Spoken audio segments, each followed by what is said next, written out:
warahmatullahi wabarakatuh. Perkenalkan, nama saya Firnanda Devia Karasanti dengan NIM 13519101084. Di sini saya akan menjelaskan tentang bakteri. Bakteriologi adalah ilmu yang mempelajari kehidupan dan klasifikasi bakteri. Bakteriologi dapat dikatakan juga sebagai biologi bakteri. Bakteri dan bakteriologi memiliki peranan penting dalam kehidupan manusia. Pengetahuan dalam cabang ilmu bakteriologi bermanfaat dalam pengobatan, ilmu pangan dan gizi, pertanian, dan industri, terutama industri fermentasi. Struktur dasar bakteri terdiri dari yang pertama ada membran sel, yang tersusun atas lemak dan protein, bersifat semi-permeable, yaitu membran sel hanya dapat dilewati oleh zat pelarut namun tidak dapat dilewati oleh zat terlarut. Berfungsi untuk mengatur keluar masuk zat dalam sel. Yang kedua ada sitoplasma. Sitoplasma adalah tempat berlangsungnya reaksi metabolik.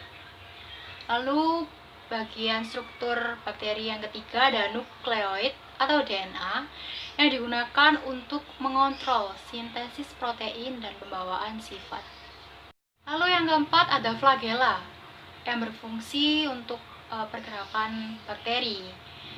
Flagel ini melekat pada membran luar dinding sel.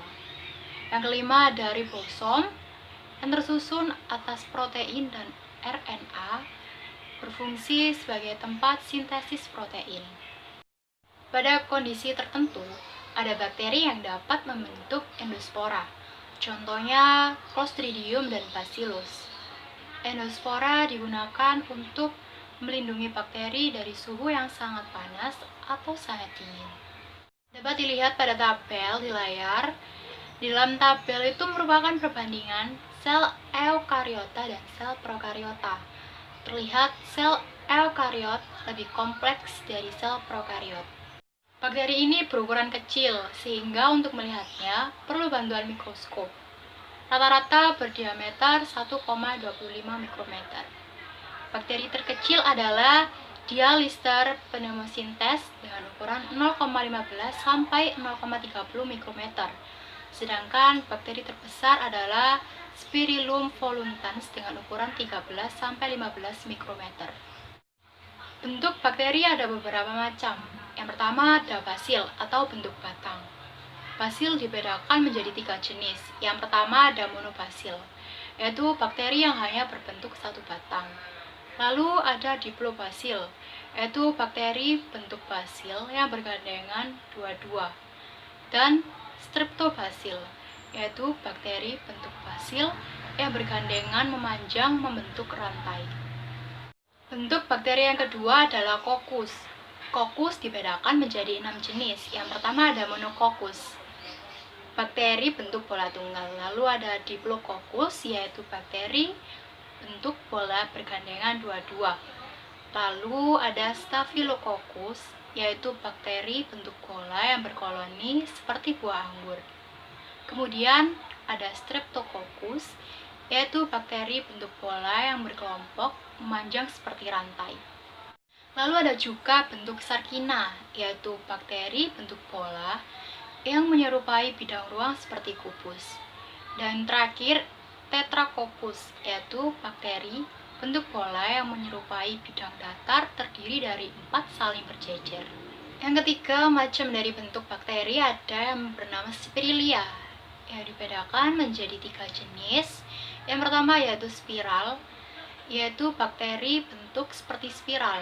Lalu yang kedua ada Vibrio, yaitu bakteri berbentuk koma atau bentuk spiral tidak sempurna. Dan Spiroseta, yaitu bakteri yang berbentuk spiral yang dapat bergerak. Bakteri berkembang biak dengan cara rekombinasi genetik dan membelah diri. Berikut adalah macam-macam rekombinasi genetik pada bakteri. Yang pertama ada yang dinamakan transformasi, yaitu perpindahan materi genetik berupa DNA dari sel bakteri ke bakteri lain. Yang kedua ada transduksi, yaitu pemindahan materi genetik bakteri ke bakteri lain dengan perantara virus. Yang ketiga ada konjugasi, yaitu bergabungnya dua bakteri membentuk jembatan untuk pemindahan materi genetik. Bakteri dapat bergerak dengan menggunakan flagel. Flagel adalah bulu-bulu cambuk yang dimiliki beberapa jenis bakteri dan letaknya berbeda tergantung spesiesnya. Flagel dibedakan menjadi beberapa macam. Yang pertama ada monotrik, yaitu bakteri yang memiliki satu flagel di ujungnya. Yang kedua ada lopotrik, yaitu bakteri yang memiliki lebih dari satu flagel. Lalu yang ketiga ada amfitrik, yaitu bakteri yang memiliki satu flagel pada kedua ujungnya. Yang keempat ada peritrik, yaitu bakteri yang memiliki flagel pada seluruh permukaan tubuhnya. Macam-macam bakteri berdasarkan sumber oksigen yang diperlukan dalam proses respirasi ada dua, yaitu yang pertama ada bakteri aerob, yaitu bakteri yang menggunakan oksigen bebas dalam proses respirasinya. Yang kedua ada bakteri anaerob, yaitu bakteri yang tidak menggunakan oksigen bebas dalam proses respirasinya. Dan macam-macam bakteri berdasarkan cara memperoleh makanannya dibagi menjadi dua, yaitu yang pertama ada bakteri heterotrof, yaitu bakteri yang tidak bisa menyusun sendiri zat organik yang dibutuhkan, berfungsi sebagai pengurai dan penyedia untuk nutrisi tumbuhan. Bakteri ini ada yang bersifat saprofit atau memperoleh zat organik dari sisa-sisa organisme mati, dan ada juga yang bersifat parasit atau menyebabkan sakit. Lalu yang kedua ada bakteri autotrof, yaitu bakteri yang dapat menyusun zat makannya sendiri.